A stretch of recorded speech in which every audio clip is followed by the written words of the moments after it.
भी मत भूलना उस महान इंसान को, जमाना कहता है बाबा साहब अम्बेडकर जिनको। जय भीम। इस न्यूज चैनल पर जो भी वक्ता ने कहा वो उसकी अपनी राय है, जिसकी पुष्टि नेशन न्यूज इंडिया नहीं करता। धन्यवाद। नेशन न्यूज इंडिया चैनल में आपका हार्दिक स्वागत है। आज हम संसद मार्ग पर, हमारे बीच में इंसाफ के राष्ट्रीय महासचिव सुभाष कुमार जी हैं। सर, आज बाबा साहब की 134वीं जयंती को बड़े धूमधाम से मनाया जा रहा है, तो इस संबंध में आप क्या कहेंगे? हाँ, आज बाबा साहब, भारत रत्न बाबा साहब उत्सव, बाबा साहब का जन्मदिन है और पूरा वर्ल्ड आज उनका जन्मदिन बड़ी धूमधाम से मना रहा है। और आज हम भी यहाँ पर पार्लियामेंट स्ट्रीट पर उनका जन्मदिन मनाने के लिए एकत्रित हुए हैं। और इंसाफ हर वर्ष की भांति इंसाफ ने आज अपना यहाँ पर स्टॉल लगाया है और बड़ी धूमधाम से आज यहाँ पर काफ़ी संख्या में लोग, लाखों की संख्या में लोग आ रहे हैं और बड़ी धूमधाम से बाबा साहब का जन्मदिन मनाया जा रहा है। सुभाष जी, कल शाम तक ये रूमर थी कि इस बार संसद मार्ग पर बाबा साहब का मेला नहीं लगेगा, क्योंकि सरकार और प्रशासन ने हाथ खड़े कर दिए थे। ये तो आप लोगों की बहस और आप लोगों की जिद के कारण ऐसा यहाँ संभव हो पाया है। क्या लगता है, सरकार बाबा साहब से क्यों डरती है? बाबा साहब से इसलिए डरती है क्योंकि जो आजकल की सरकार है वो पाखंडवादी है, मनुवादी है। वो इस देश को जो मनुवादी वो संविधान है उसके हिसाब से चलाना जानती है, जबकि बाबा साहब संविधान न्याय की बात करते हैं और ये मनुवादी पाखंडवाद, अन्याय, असमानता की बात करते हैं। सर, एक जख्म ठीक नहीं होता है, उससे पहले ये सरकार दूसरा जख्म देने के लिए तैयार रहती है। बाबा साहब की स्टैचू हटाई तो उस पर लोगों ने आंदोलन किया और बड़े पैमाने पर धरने प्रदर्शन किए। अब जब यहाँ बाबा साहब का मेला लगता है, कई साल से लगता है, उसको हटाने के लिए सरकार ने पूरा प्रयत्न किया। तो सर, ऐसा क्यों? देखो, ये सरकार है ना, जो बहुजन समाज है उसको गुलाम बनाए रखना चाहती है, क्योंकि इनकी जो आरएसएस, बीजेपी की थ्योरी है कि जो इनके जो गोवलकर वगैरह जो गुरु हैं आरएसएस के रहे हैं, उन्होंने अपनी किताबों में भी लिखा है, मेडिकल बंच ऑफ थॉट में लिखा है कि जो 95% जनता है उनको सिर्फ रोटी तक ही मोहताज रखो। सिर्फ जो कॉन्सेंट्रेशन ऑफ वेल्थ है वो सिर्फ 5% लोगों के हाथ में होना चाहिए और उसी हिसाब से ये देश को चला रहे हैं। आज देख रहे हैं, आज तो ये कुछ ही पूंजीपति, अंबानी, अंडानी और कुछ और पूंजीपतियों हैं, उनके हाथ में ही सारी वेल्थ इकट्ठी हो गई है और 85 करोड़ लोग सिर्फ 2 जून की रोटी के लिए मोहताज है। ये तो गवर्नमेंट का आंकड़ा है और स्थिति इससे भी ज़्यादा खराब है। लेकिन सर, सरकार बाबा साहब के नाम पर बोर्ड लेना तो चाहती है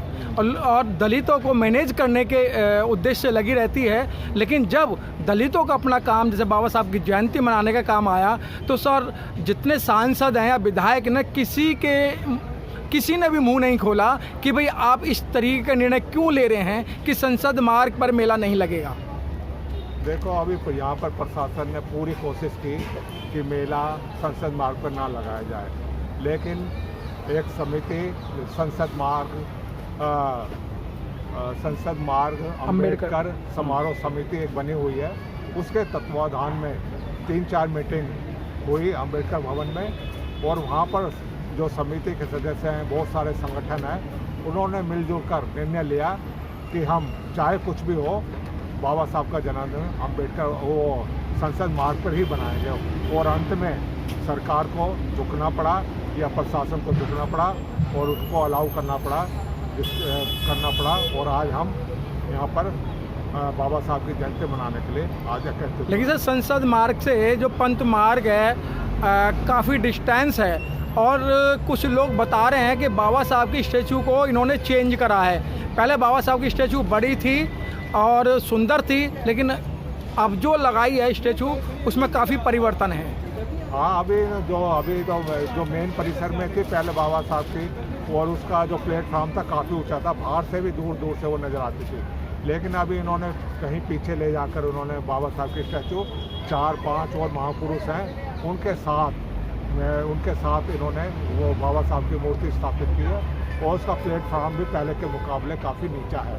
तो ये सरकार तो जो बहुजन समाज है उनको ये किसी ना किसी उसमें उलझाए रखना चाहती है। जो सरकार कभी मूर्ति हटा देती है, कभी संसद मार्ग पर नहीं बनाने देने का प्रशासन षड्यंत्र रचता है। तो ये सरकार किसी न किसी उलझन में ये बहुजनों को उलझा रखना चाहती है, जिससे कि वो अपनी एनर्जी पॉजिटिव में ना यूज करके इन्हीं चीज़ों में एनर्जी अपनी खपा रहे हैं। सरकार यही चाहती है। सर, आप जैसे लोग और सरकार बाबा साहब को ख़त्म करना चाहती है, लेकिन आप जैसे बुद्धिजीवी लोग बाबा साहब को दिन पर दिन आगे बढ़ाने का काम कर रहे हैं। देखो, बाबा साहब को ये ख़त्म नहीं कर सकते। बाबा साहब अपने आप में ही एक आंदोलन है, ठीक है ना जी। अभी आप देख रहे हैं कि जैसे जैसे ये मनुवादी अपना षड्यंत्र रखते हैं, अम्बेडकरवादी उस षड्यंत्र का मुंह तोड़ जवाब देते हैं और अपनी पूरी ताकत से मतलब कि उसको मतलब कि प्रोटेस्ट करते हैं। कोई भी ऐसा इनका जो भी षड्यंत्र। सुभाष जी, और बार से इस बार आपको क्या नया देखने को मिला?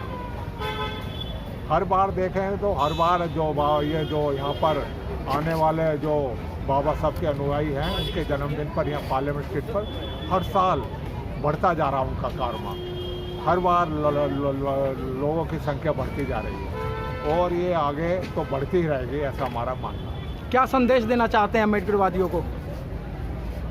तो संदेश क्या है? अभी अगर हम कुछ जंग जीतना चाहते हैं, कोई भी लड़ाई जीतना चाहते हैं, तो हमको अपनी एकजुटता रखनी होगी। एकजुट कर मिलकर जो उनका सामना करना पड़ेगा और विशेषकर जो बुद्धिजीवी वर्ग है, जो बहुजन समाज का, उसको समाज में काम करना पड़ेगा। मैं बार बार कहता हूँ कि जो ये बुद्धिजीवी पढ़ा लिखा जो कि नौकरी में आया, उसने मैं बार बार अपने हर एक वक्त में ये कहता हूँ कि उसने अपने जिम्मेदारी पूरी तरह नहीं निभाई। कुछ ही लोगों ने जिम्मेदारी निभाई, लेकिन ज़्यादातर लोगों ने जिम्मेदारी नहीं निभाई। आज भी हम देखते हैं कि जो हमारा जो रिटायर हो गए अच्छी मैंने देखा पोस्ट करते हैं, वो भी सारा दिन ताश बजाते हैं। मतलब कि समाज के काम कुछ नहीं करेंगे, लेकिन पूरे दिन ताश बजाएंगे, तो अपना समय ताश में बर्बाद करते हैं। ये हमारा दुर्योग है, इस समाज का दुर्योग। बहुत बहुत धन्यवाद सर। Okay, thank you.